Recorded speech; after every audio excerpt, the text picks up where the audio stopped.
Assalamualaikum warahmatullahi wabarakatuh kepada Puan Suzana binti Zainuddin, pensyarah akademik bagi subjek GPPB 1092 iaitu Pengantar Pengajian Pendidikan. Saya Nur Kristina Najhah binti Syahrul. Saya Nur Hidayah Hazira binti Azri. Saya Naili Afifah binti Azhar. Pada hari ini kami akan membentangkan tugasan 3 pentaksiran berterusan. Tajuk pembentangan kami iaitu Aspirasi Pendidikan Negara Membentuk Identiti dan Tanggungjawab Guru Masa Hadapan. Ini merupakan isi kandungan yang akan disampaikan oleh kami. Yang pertama, pengenalan. Yang kedua, Standard Kualiti Pendidikan Malaysia iaitu SKPM. Yang ketiga, Plan Pembangunan Pendidikan Malaysia PPPM. Yang keempat, Aspirasi Sistem Pendidikan Negara. Yang keenam, 6 aspirasi. Yang kelima lah. Yang pertama ialah pengenalan. Sistem pendidikan merupakan tunjang utama dalam membentuk modal insan yang berkualiti. Aspirasi pendidikan negara bukan sekadar dokumen dasar, tetapi juga merupakan visi besar untuk melahirkan generasi yang seimbang dari segi intelek, emosi, rohani dan sosial. Dalam konteks ini, guru memainkan peranan sebagai ejen pelaksana aspirasi tersebut. Guru masa hadapan bukan sahaja bertanggungjawab dalam menyampaikan ilmu, tetapi juga membentuk identiti murid melalui nilai murni serta jati diri yang selari dengan keperluan negara. Oleh itu, kefahaman terhadap aspirasi pendidikan amat penting bagi membolehkan guru membina identiti profesional yang kukuh serta melaksanakan tanggungjawab keguruan dengan berkesan. Seterusnya ialah Standard Kualiti Pendidikan Malaysia, secara ringkasnya dikenali oleh SKPM. Yang pertama, Standard Kualiti Pendidikan Malaysia 2010. Jemaah Nazir dan Jaminan Kualiti Kementerian Pendidikan Malaysia telah mengambil inisiatif untuk menggubal satu standard kualiti pendidikan bagi memastikan taraf pengurusan dan pengajaran yang memuaskan dapat diwujud dan dikekalkan di institusi pendidikan ini. SKPM 2010 merupakan instrumen penilaian kendiri sekolah. Ia akan menilai aspek kepimpinan, pengurusan organisasi, kurikulum, kokurikulum, hal ehwal murid serta pencapaian guru dan sekolah. Kerana tujuannya ialah untuk memastikan kualiti pendidikan di sekolah sentiasa dipantau dan ditambah baik. SKPM juga merupakan satu instrumen penilaian yang mengukur kualiti pendidikan dengan jelas dan komprehensif secara berterusan ke arah pencapaian yang memberi impak kepada kemenjadian negara. Seterusnya ialah Standard Kualiti Pendidikan Malaysia Gelombang 2. Gelombang 2 SKPM ini dilaksanakan selaras dengan PPPM 2013 hingga 2025. Selaras dengan pelaksanaan Pelan Pembangunan Pendidikan Malaysia 2013 hingga 2025, SKPM ini telah ditambah baik bagi meningkatkan keberkesanan pengurusan dan pengajaran. Bermula dengan 2017, SKPM telah ditambah baik dan dikenali sebagai Standard Kualiti Pendidikan Malaysia Gelombang 2 iaitu SKPM G2. SKPM 2010 iaitu SKPM G2 merupakan instrumen panduan kepada pentadbir dan warga sekolah dalam meningkatkan keberkesanan mereka dalam mengurus dan memproses pengajaran dan pembelajaran. Jadi, fokusnya di sini ialah penambahbaikan berterusan melalui penilaian kendiri sekolah PKS. Untuk membangunkan aspirasi ini, negara melalui 3 gelombang untuk membangunkan aspirasi yang berkualiti. Gelombang yang pertama, fokusnya adalah untuk mengukuhkan asas sistem gelombang pertama dengan memberi tumpuan kepada memperbaiki asas sistem pendidikan yang sedia ada. Contohnya, kerajaan akan berinisiatif untuk memperkukuhkan kemahiran asas murid dari segi literasi dan numerasi. Yang kedua, meningkatkan kualiti guru melalui latihan dan penilaian. Seperti kerajaan akan membuat bengkel untuk guru-guru untuk lebih berinisiatif dalam pembelajaran mereka. Yang ketiga, memperkenalkan standard pembelajaran yang lebih jelas. Yang keempat, memastikan kepimpinan sekolah diperkasakan.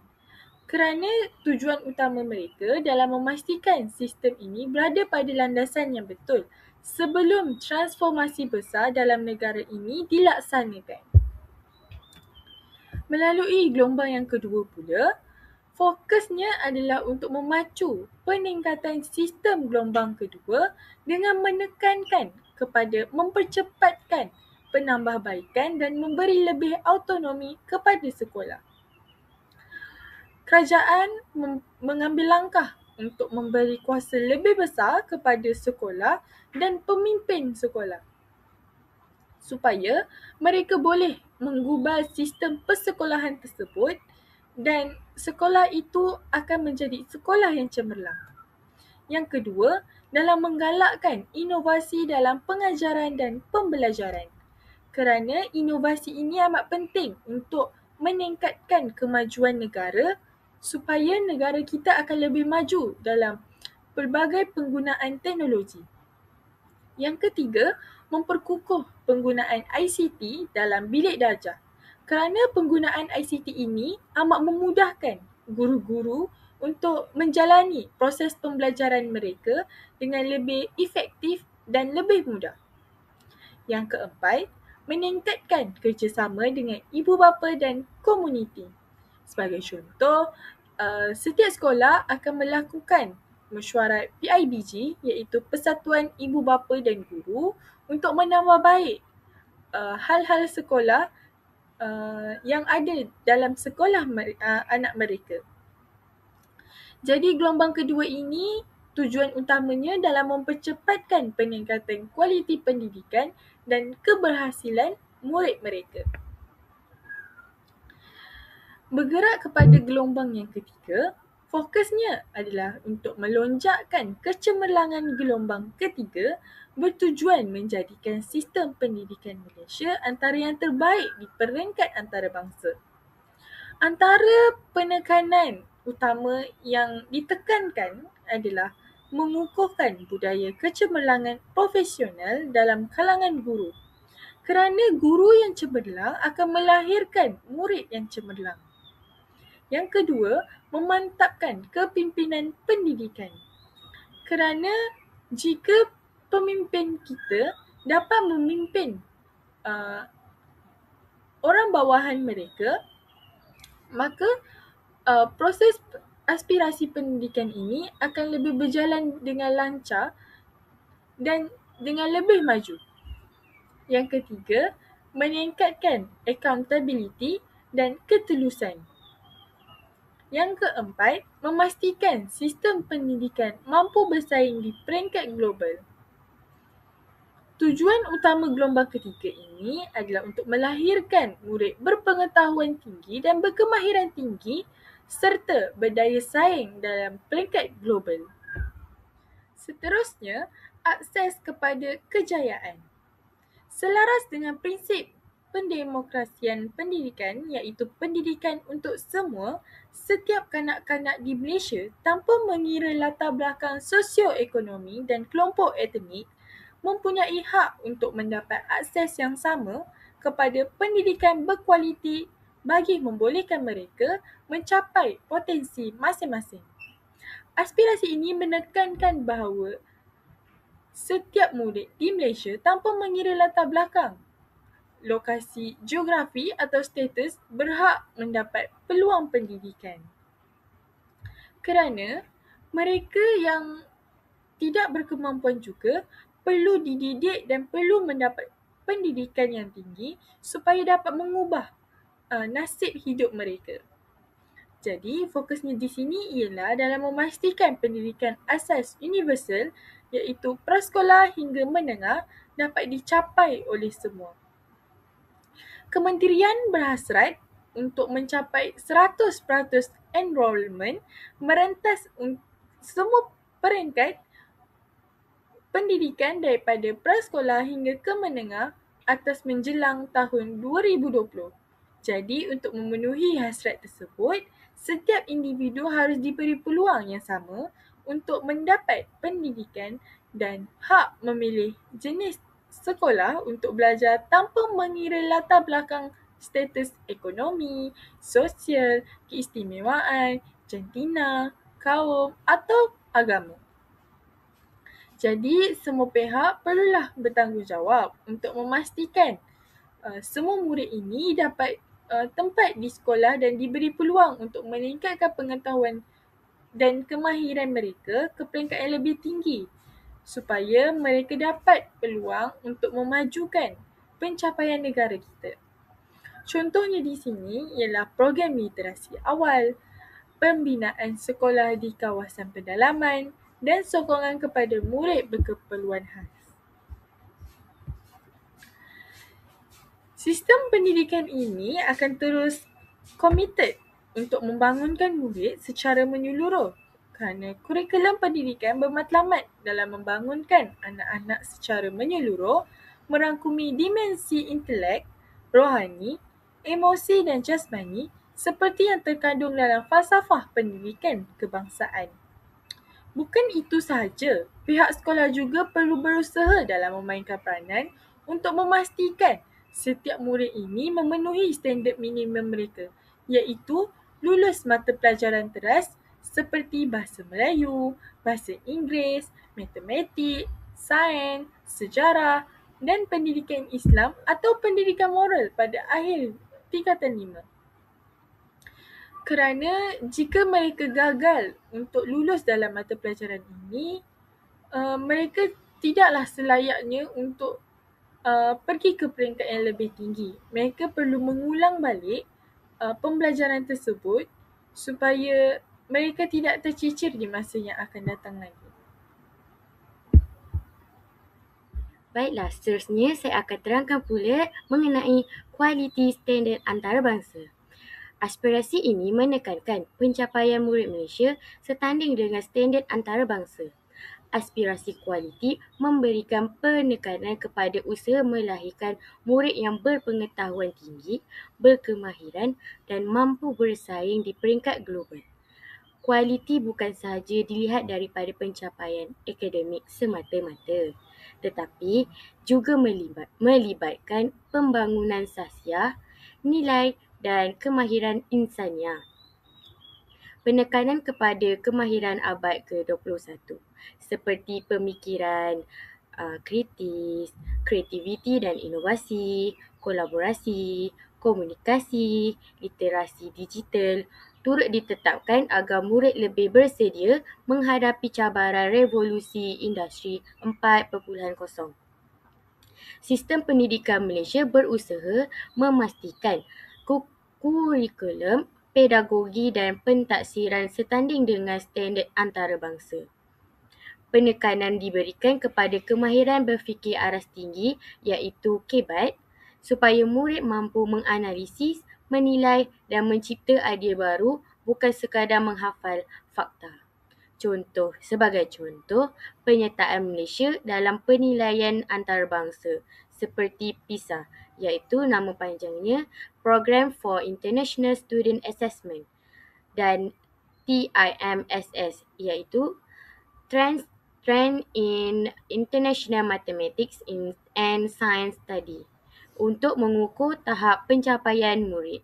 Baiklah, yang seterusnya saya akan terangkan mengenai equity untuk semua murid. Equity bermaksud keadilan dalam peluang pendidikan, bukan sekadar kesamarataan. Equity memastikan setiap murid mendapat peluang yang adil mengikut keperluan masing-masing. Ia berbeza daripada kesamarataan kerana tidak semua murid bermula pada tahap yang sama. Murid daripada latar belakang berbeza diberi sokongan tambahan agar jurang pencapaian dapat dikurangkan. Kerana murid daripada keluarga berpendapatan rendah dan duduk di kawasan pedalaman atau murid berkeperluan khas memerlukan sokongan tambahan supaya mereka tidak tercecer daripada sistem pendidikan. Sebagai contoh, pihak kerajaan memberikan bantuan keuangan seperti beasiswa, RMT atau program sokongan murid miskin dan pendidikan inklusif untuk murid berkeperluan khas. Selain itu, baiklah, seterusnya saya akan terangkan mengenai memupuk perpaduan dalam kalangan murid. Aspirasi ini menekankan peranan sekolah sebagai wadah utama membina identiti nasional dan keharmonian masyarakat majmuk. Pendidikan dijadikan medium untuk mengukuhkan nilai kebangsaan, toleransi dan integrasi sosial. Aspirasi ini menekankan pembinaan identiti nasional melalui penghayatan rukun negara, aktiviti kurikulum bersama, program integrasi antara kaum, kurikulum sejarah dan pendidikan moral. Sebagai contoh yang lain, aktiviti kurikulum yang menyatukan murid pelbagai kaum, kurikulum sejarah dan pendidikan moral yang menekankan nilai kebersamaan. Melalui pendidikan, murid dididik supaya menghormati perbezaan, mengamalkan toleransi dan bekerjasama tanpa mengira latar belakang. Aktiviti seperti sukan, perkhidmatan dan sambutan perayaan di sekolah dapat mengeratkan hubungan antara murid pelbagai kaum. Dengan itu, sekolah bukan sahaja tempat menuntut ilmu tetapi juga medan membentuk warga negara yang bersatu padu dan berjiwa patriotik. Baiklah, kita teruskan dengan pelaksanaan percekapan tinggi.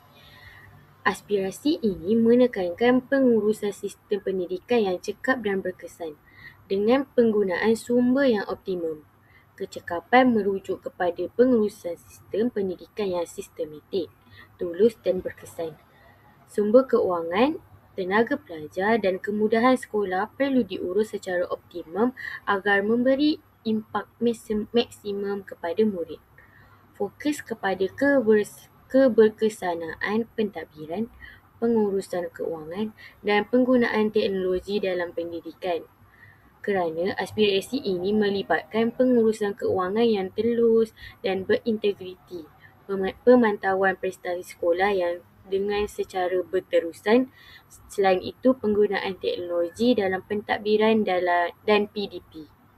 Sebagai contoh, pihak kerajaan menggunakan sistem MOEIS, iaitu Ministry of Education Malaysia Integrated System, yang membantu pemantauan data sekolah secara lebih sistematik. Selain itu, penggunaan ICT dalam pengajaran dan pembelajaran menggunakan proses PDP lebih interaktif dan efisien. Kecekapan memastikan setiap peruntukan yang dibelanjakan memberi pulangan dalam bentuk peningkatan kualiti pendidikan. Baiklah, saya akan terangkan pula mengenai 6 aspirasi murid. Yang pertama, pengetahuan. Aspirasi pengetahuan menekankan penguasaan ilmu asas yang kukuh dalam bidang teras seperti bahasa Melayu, bahasa Inggeris, matematik, sains dan sejarah. Penguasaan ilmu ini penting sebagai asas kepada pembelajaran sepanjang hayat serta membolehkan murid memahami dunia secara lebih luas dan mendalam. Pengetahuan tidak hanya tertumpu kepada pencapaian peperiksaan semata-mata, tetapi melibatkan kefahaman konsep, aplikasi ilmu dan dalam kehidupan sebenar serta kebolehan mengaitkan ilmu antara pelbagai bidang. Murid perlu mampu mengaplikasikan apa yang dipelajari untuk menyelesaikan masalah harian dan membuat keputusan yang rasional. Bagi memastikan tahap pengetahuan murid Malaysia setanding dengan standard antarabangsa, negara menyertai penilaian global seperti Program of International Student Assessment iaitu PISA. Selain itu, Trends in International Mathematics and Science Study iaitu TIMSS. Melalui penilaian ini, sistem pendidikan negara dapat dinilai dan ditambah baik agar murid mampu bersaing di peringkat global. Yang kedua, kita ada kemahiran berfikir. Kemahiran berfikir merangkumi keupayaan murid untuk berfikir secara kreatif, kritis dan inovatif. Dalam dunia abad ke-21 yang penuh dengan cabaran dan perubahan pantas, murid perlu memiliki keupayaan menganalisis maklumat, menilai hujah serta menghasilkan idea yang baru. Pendekatan kemahiran berfikir aras tinggi iaitu KBAT diterapkan dalam kurikulum dan pentaksiran bagi menggalakkan murid berfikir di luar kebiasaan. Murid bukan lagi hanya menghafal fakta tetapi digalakkan untuk membuat analisis, menilai situasi, mencipta penyelesaian baharu, memberi hujah yang bernas. Kemahiran ini membentuk murid menjadi individu yang mampu menyelesaikan masalah kompleks, berfikiran terbuka serta tidak mudah terpengaruh dengan maklumat palsu. Yang ketiga, iaitu kemahiran memimpin. Aspirasi ini bertujuan melahirkan murid yang mempunyai ciri kepimpinan yang mampu memimpin diri sendiri serta orang lain. Selain itu, kepimpinan bukan sekadar memegang jawatan seperti pengawas atau ketua kelas, tetapi melibatkan sifat tanggungjawab, berintegriti, berdisiplin dan berani membuat keputusan. Kemahiran memimpin juga merangkumi keupayaan bekerja dalam pasukan, kemahiran komunikasi yang berkesan, pengurusan masa dan konflik, serta empati terhadap orang lain. Aktiviti kurikulum seperti persatuan, unit beruniform dan sukan menjadi platform penting untuk melatih kemahiran ini. Melalui pengalaman tersebut, murid belajar membuat perancangan, mengurus program dan bekerjasama demi mencapai matlamat bersama. Yang keempat, kita ada kemahiran dui bahasa. Dalam era globalisasi, pengurusan lebih daripada satu bahasa menjadi satu kelebihan penting. Aspirasi ini menekankan penguasaan bahasa melalui sebagai bahasa kebangsaan dan bahasa Inggeris sebagai bahasa antarabangsa. Bahasa Melayu penting sebagai lambang identiti dan perpaduan negara. Manakala bahasa Inggeris membuka peluang komunikasi global, akses kepada ilmu antarabangsa serta peluang pekerjaan yang lebih luas. Kemahiran dui bahasa bukan sekadar boleh bertutur, tetapi meliputi kemahiran dui bahasa meliputi kecekapan membaca, memahami teks, keupayaan menulis dengan baik, kemahiran berkomunikasi secara lisan dengan yakin, penguasaan literasi sejak peringkat awal persekolahan membantu murid membina asas yang kukuh dan peningkatan keyakinan diri. Yang kelima, kita ada etika dan kerohanian. Aspirasi ini menekankan pembentukan sahsiah dan nilai murni dalam diri murid.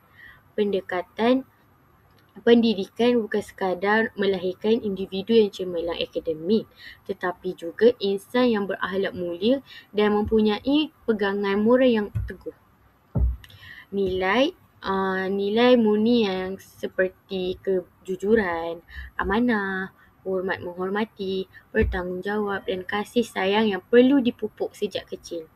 Pendidikan moral dan pendidikan Islam memainkan peranan penting dalam memupuk peribadi murid yang seimbang dari segi jasmani, emosi, rohani dan intelek. Murid mempunyai etika dan kerohanian kukuh akan lebih berdisiplin, berempati serta mampu membuat keputusan yang berlandaskan nilai yang betul. Baiklah, yang terakhir kita ada identiti nasional. Identiti nasional merujuk kepada jati diri murid sebagai rakyat Malaysia yang menghargai sejarah, budaya, dan warisan negara. Aspirasi ini penting dalam membentuk perpaduan dalam masyarakat majmuk.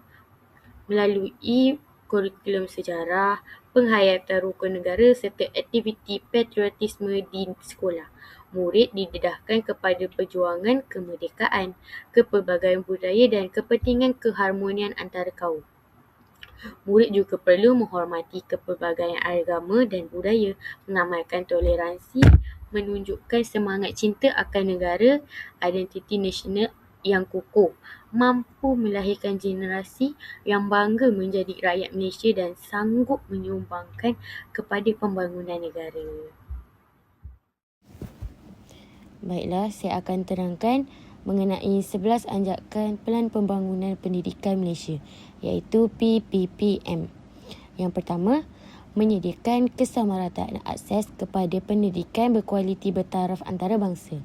Anjakan ini bertujuan memastikan semua murid tanpa mengira latar belakang sosioekonomi, lokasi bandar atau luar bandar, mendapat peluang pendidikan yang sama.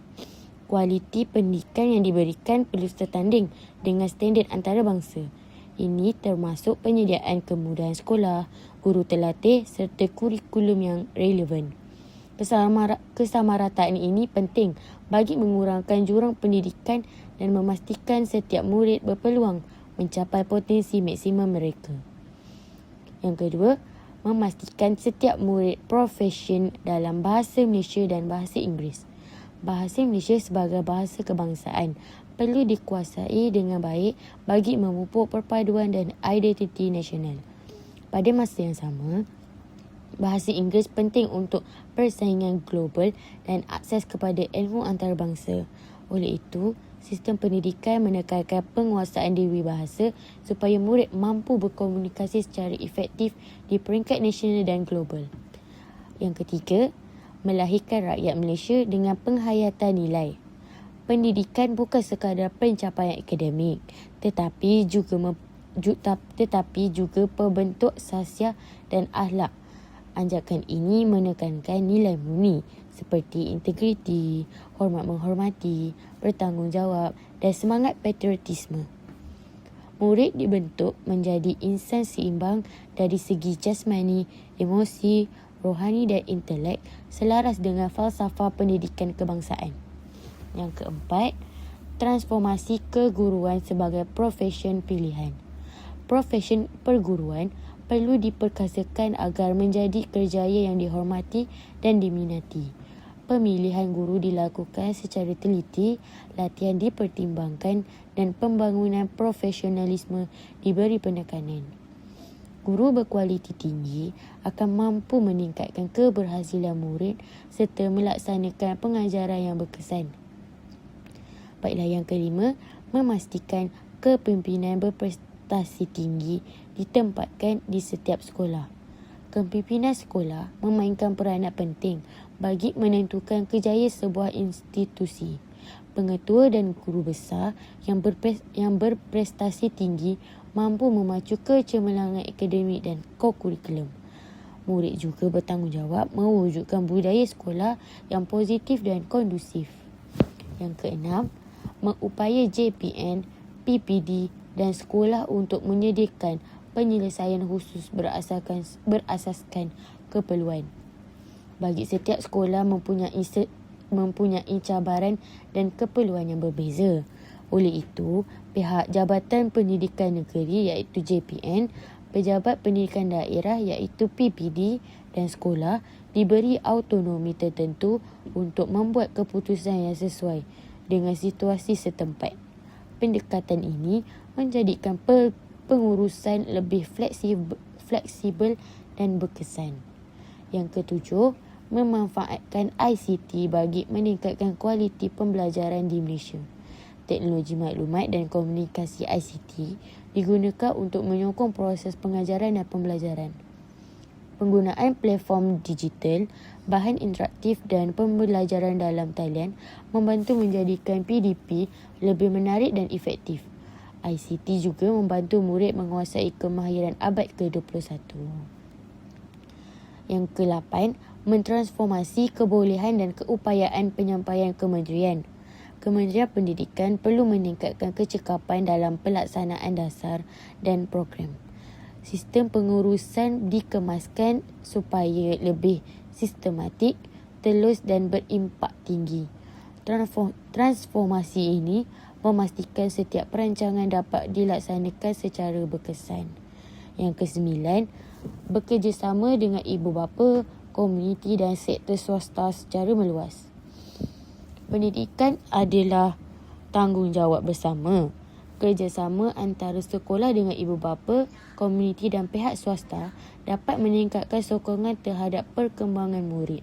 Penglibatan ini membantu menyediakan sumber tambahan serta memperkukuh hubungan antara sekolah dan masyarakat. Yang ke-10, memaksimumkan keberhasilan murid bagi setiap ringgit. Setiap peruntukan kewangan perlu digunakan secara berhemah dan efisien.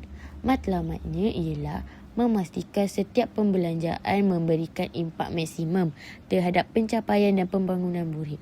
Pengurusan kewangan yang baik akan meningkatkan keberhasilan sistem pendidikan. Yang terakhir, meningkatkan ketelusan untuk accountability awam secara langsung. Ketulusan dalam pelaksanaan dasar pendidikan penting untuk membina kepercayaan masyarakat. Maklumat mengenai prestasi sekolah dan sistem pendidikan perlu disampaikan secara terbuka. Accountability memastikan setiap pihak bertanggungjawab terhadap tugas dan amanah yang diberikan. Baiklah, seterusnya saya akan meneruskan pembentangan ini dengan saya akan menerangkan tentang implikasi terhadap sistem pendidikan di Malaysia. Baiklah, implikasi yang pertama adalah implikasi terhadap kurikulum, iaitu dalam pelan pembangunan pendidikan di Malaysia pada tahun 2013 hingga 2025, kurikulum sekolah telah melalui transformasi besar untuk melahirkan murid yang seimbang, kritis, kreatif dan bersedia menghadapi cabaran abad ke-21. Baiklah, yang pertama, transformasi kurikulum prasekolah. Di peringkat prasekolah, kurikulum standard prasekolah kebangsaan telah ditambah baik dengan kandungan bertaraf global. Pedagogi pula menekankan bahawa pembelajaran yang menyeronokkan dan kontekstual. Murid juga didedahkan kepada pembelajaran berasaskan projek, manakala pentaksiran telah dibuat berdasarkan perkembangan murid dan akan dilaporkan secara deskriptif kepada ibu bapa. Ini bermaksud laporan deskriptif kepada ibu bapa itu bukan sekadar ujian menulis. Baiklah, yang kedua, transformasi kurikulum sekolah rendah dan sekolah menengah. Baiklah, bagi sekolah rendah dan menengah, iaitu KBSR dan KBSM telah ditransformasikan menjadi KSSR dan KSSM. Kandungan ini disusun semula agar menjadi lebih relevan dengan keperluan semasa. Pendekatan PDP pula berfokus kepada kolaborasi projek KBAT iaitu KBAT dan STEM. Pentaksiran pula dilaksanakan secara berterusan iaitu merangkumi formatif dan sumatif. Dengan laporan perkembangan murid mestilah diberikan kepada murid dan ibu bapa mereka. Baiklah, yang ketiga, penambahbaikan kurikulum dari segi pendidikan khas, iaitu kurikulum pendidikan khas turut diberikan perhatian.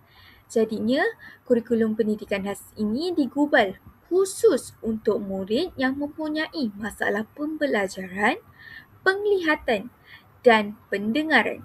Inisiatif ini untuk memastikan proses PDP lebih teratur dan menepati keperluan murid berkeperluan khas. Jadi di sini, transformasi kurikulum ini memberi implikasi yang besar kepada kandungan, pedagogi dan pentaksiran di semua peringkat pendidikan. Matlamat transformasi ini dapat untuk melahirkan murid Malaysia yang mampu bersaing di peringkat global dan bersedia untuk menghadapi cabaran pada masa hadapan. Baiklah, implikasi yang kedua adalah implikasi terhadap murid.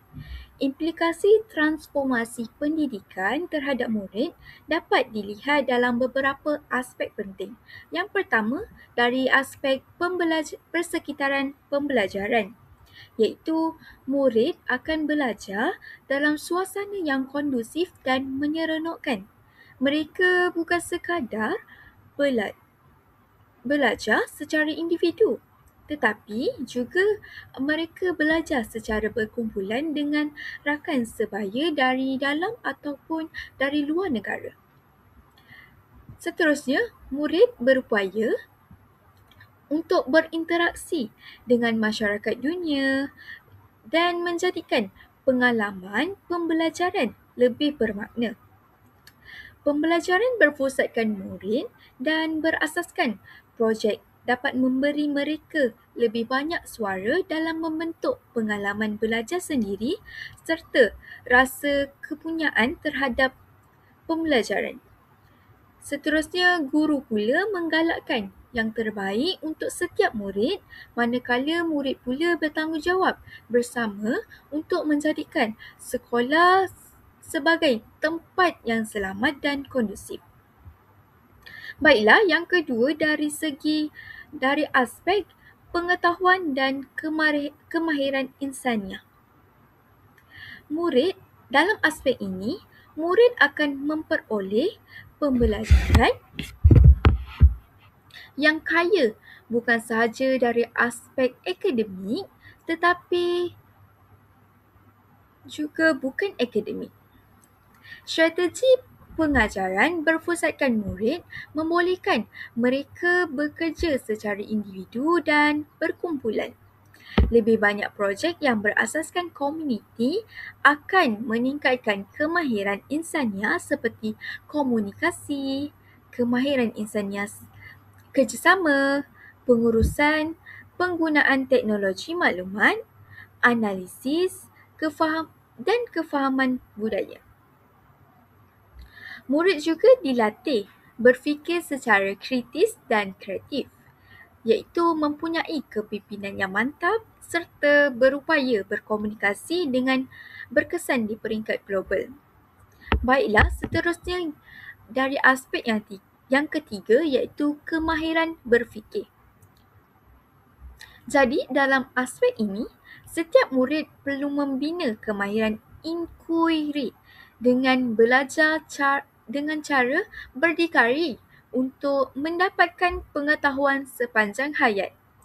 Kemahiran berfikir aras tinggi atau KEBAT diterapkan melalui aplikasi, analisis, sintesis dan penilaian.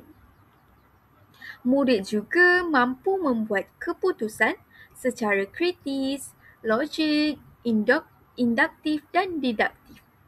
Jadi, kemahiran ini membolehkan mereka untuk menilai alternatif, menganalisis maklumat dan akhirnya dapat membuat keputusan sendiri.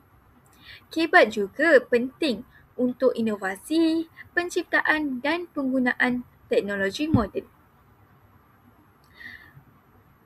Baiklah, seterusnya dari aspek yang keempat iaitu peluang pendidikan.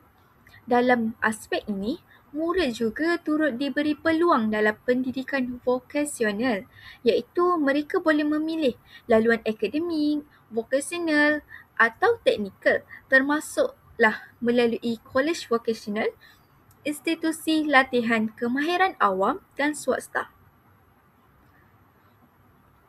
Pendidikan vokasional ini dapat mempersiapkan murid-murid untuk kerjaya yang memerlukan kemahiran teknikal tinggi, nilai moral yang kukuh dan daya saing dengan rakan sebaya dan dari negara lain. Jadinya, dari aspek yang terakhir iaitu aspek murid berkeperluan khas. Jadinya, dalam aspek ini, murid berkeperluan khas seperti murid pendidikan khas, murid pintar berbakat dan murid dari sekolah kurang murid turut juga diberi peluang untuk mendapatkan pendidikan yang berkualiti. Program dan amalan inklusif dapat diperluaskan agar mereka dapat belajar bersama rakan arus perdana. Jadi, ini untuk memastikan setiap murid mendapat hak pendidikan yang setara dengan keperluan mereka. Implikasi terhadap murid ini meliputi persekitaran pembelajaran yang menyeronokkan, penguasaan kemahiran insaniah, penerapan kehebat dan peluang vokasional serta pendidikan inklusif untuk murid berkeperluan khas. Jadi, semua implikasi ini bertujuan untuk melahirkan murid Malaysia yang seimbang dari segi kritis, kreatif, berdaya saing dan bersedia untuk menghadapi cabaran pada abad ke-21. Baiklah, seterusnya implikasi yang ketiga iaitu implikasi terhadap guru. Implikasi terhadap guru dalam transformasi pendidikan negara sangat besar. Baiklah, implikasi yang pertama adalah pengurusan pengajaran dan pembelajaran. Jadi, dalam implikasi ini, guru perlu berkeupayaan untuk merancang dan melaksanakan PDP dengan berkesan. Guru harus menekankan pencapaian matlamat dan objektif pembelajaran. Profesionalisme guru sangat penting kerana keberkesanan PDP bergantung kepada usaha guru dalam meningkatkan pencapaian murid, iaitu bukan sahaja dari segi ilmu tetapi juga cara murid berfikir, menilai dan kelakuan mereka. Baiklah, dari aspek yang kedua iaitu pembangunan profesionalisme. Jadinya, guru perlu melestarikan amalan pembelajaran sepanjang hayat. Guru sentiasa memperbarui pengetahuan, melakukan anjakan minda dan mengukuhkan budaya ilmu. Sebagai seorang guru yang berjiwa pendidik, mereka perlu meneroka pelbagai cabang ilmu untuk memperlengkapkan diri dengan kemahiran pedagogi, kemahiran berfikir, kemahiran teknologi serta inovasi dalam PDP. Oleh itu, guru dapat membimbing murid agar berjaya dalam pembelajaran abad ke-21, mencetuskan idea-idea baharu dan menyelesaikan masalah serta berkongsi amalan yang terbaik. Baik, seterusnya dari aspek yang ketiga iaitu kemahiran teknologi. Sebagai seorang guru, mereka perlu menguasai TMK untuk meningkatkan kualiti pembelajaran dan berperanan sebagai pemudah cara dalam pembelajaran maya dan teradun serta dapat mengintegrasikan teknologi dalam mata pelajaran secara berkesan. Guru juga perlu membudayakan TMK dalam PDP dan menjadi sebagai seorang pengguna teknologi yang bijak, bertanggungjawab serta beretika. Implikasi yang keempat ialah implikasi dari aspek mempunyai wawasan. Seorang guru yang berjiwa pendidik perlu menyemai wawasan yang luas dan berpandangan jauh. Guru perlu membentuk murid dengan perspektif global, menggalakkan murid untuk berinovasi meningkatkan daya saing dan berdikari. Sebagai seorang guru, mereka sendiri perlu bersedia untuk berubah, bersikap terbuka terhadap perubahan dan mencapai standard global sebelum mendidik dan memberikan pengajaran dan pembelajaran untuk murid bersaing di peringkat antarabangsa. Implikasi terhadap guru yang terakhir adalah dari aspek menjadi suri teladan.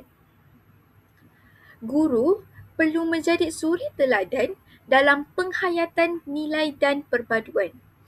Mereka perlu menghayati nilai-nilai murni seperti amanah, berintegriti dan berkebolehpercayaan.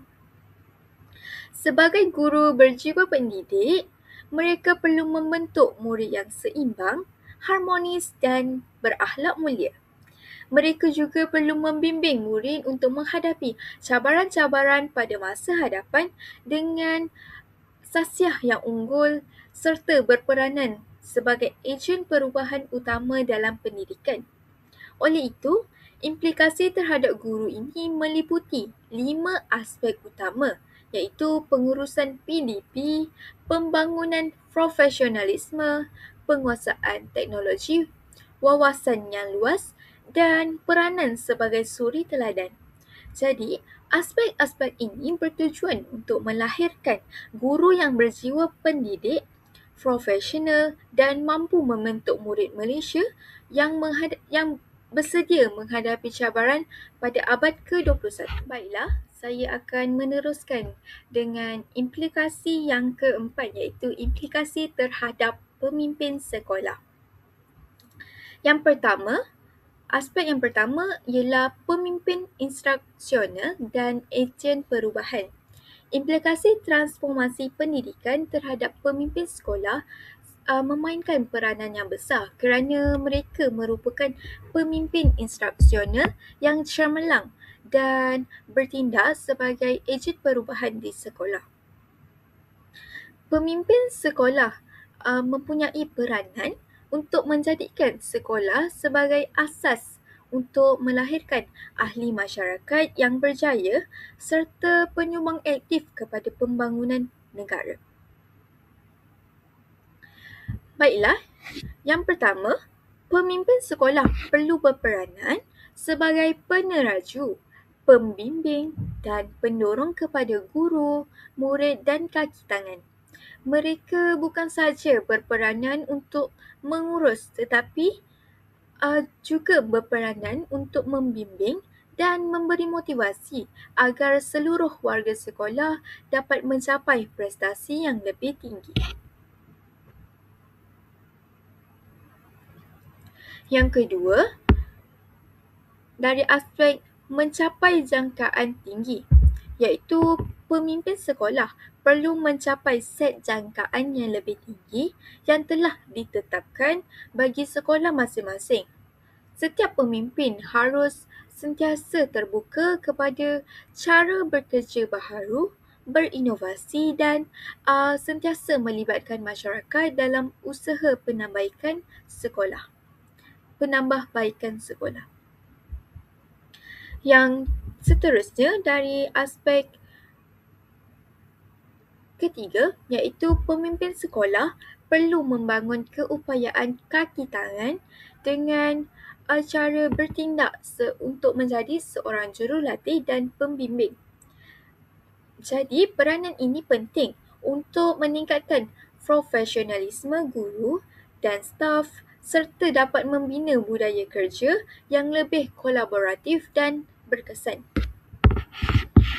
Yang keempat, pemimpin sekolah juga perlu menjalinkan kerjasama profesional dengan pejabat pendidikan daerah iaitu PPD. Oleh itu, melalui kerjasama ini, mereka dapat memperoleh input untuk mencapai sasaran prestasi tahunan dan dapat menikmati ketelusan yang lebih tinggi dalam membuat keputusan yang dapat memberi kesan kepada sekolah itu sendiri. Selain itu, pemimpin sekolah juga perlu melibatkan masyarakat dan ibu bapa dalam pelbagai program-program yang dilaksanakan di sekolah. Pelibatan komuniti ini bukan sahaja dapat meningkatkan sokongan terhadap sekolah, tetapi juga dapat menjadikan sekolah menjadi lebih relevan dengan keperluan masyarakat setempat. Oleh itu, implikasi terhadap pemimpin sekolah perlu menuntut mereka untuk menjadi peneraju yang berwawasan, terbuka kepada perubahan, dapat membimbing guru dan murid serta dapat membina hubungan yang lebih erat dengan masyarakat dan pihak berkuasa pendidikan. Oleh itu, dengan seorang pemimpin yang mempunyai kepimpinan yang berkualiti, sekolah juga akan lebih berkesan dalam melahirkan murid-murid yang unggul, berilmu dan bersedia untuk menghadapi cabaran-cabaran pada masa hadapan. Baiklah, implikasi yang terakhir adalah implikasi terhadap latihan guru. Implikasi terhadap latihan guru sangat memainkan peranan yang penting dalam usaha memartabatkan profesyen keguruan sebagai profesyen pilihan dan meningkatkan kualiti guru di Malaysia.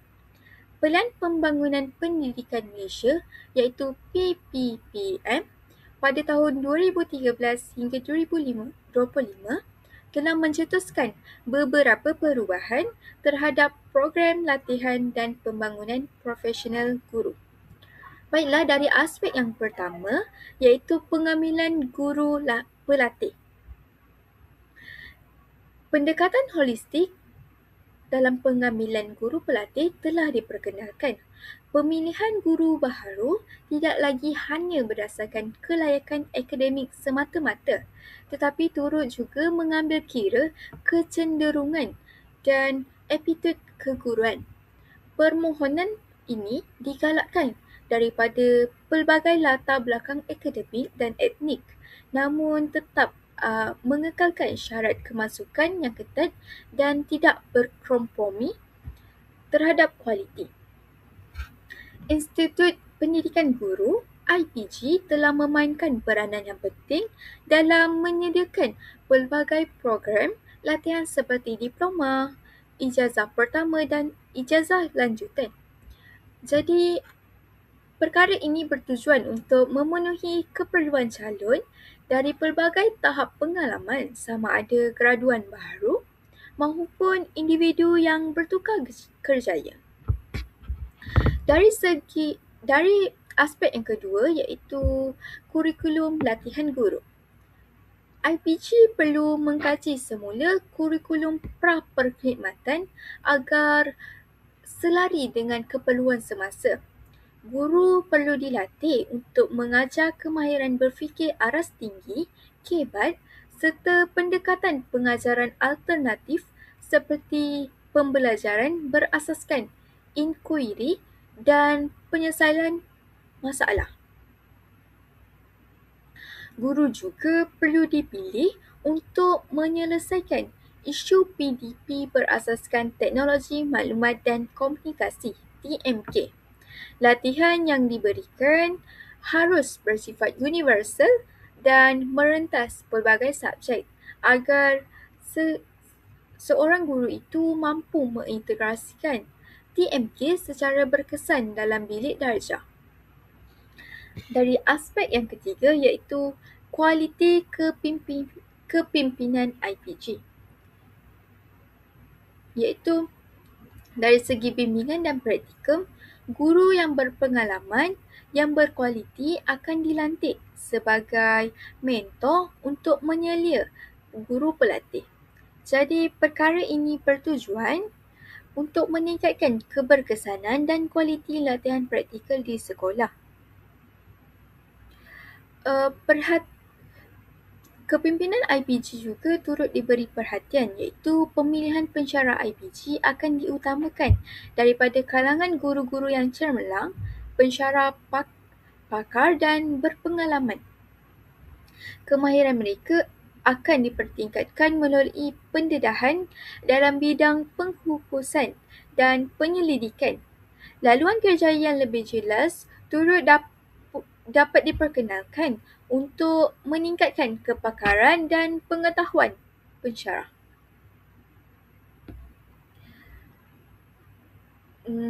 Jadi, implikasi terhadap latihan guru meliputi pengambilan yang lebih teliti, kurikulum yang relevan dan keperluan semasa, latihan berasaskan TMK dan KBAT, serta bimbingan mentor yang berkesan.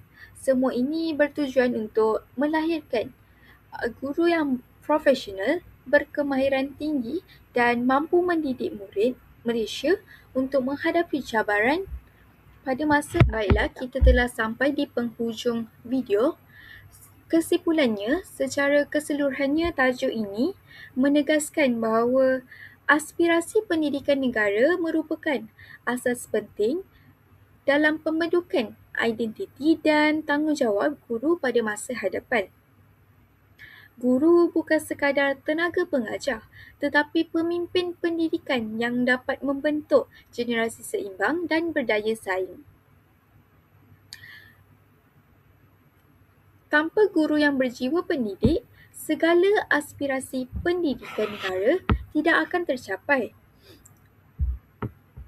Kerana guru merupakan tunjang utama dalam melahirkan murid yang berilmu dan berkarakter.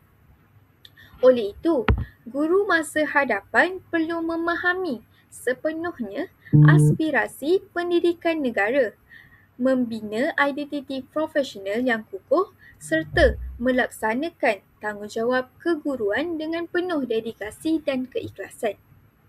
Guru yang berjiwa pendidik bukan sahaja mendidik murid untuk berjaya dalam akademik, tetapi juga membimbing mereka untuk menjadi insan yang berdisiplin, beretika dan mampu menghadapi cabaran abad ke-21.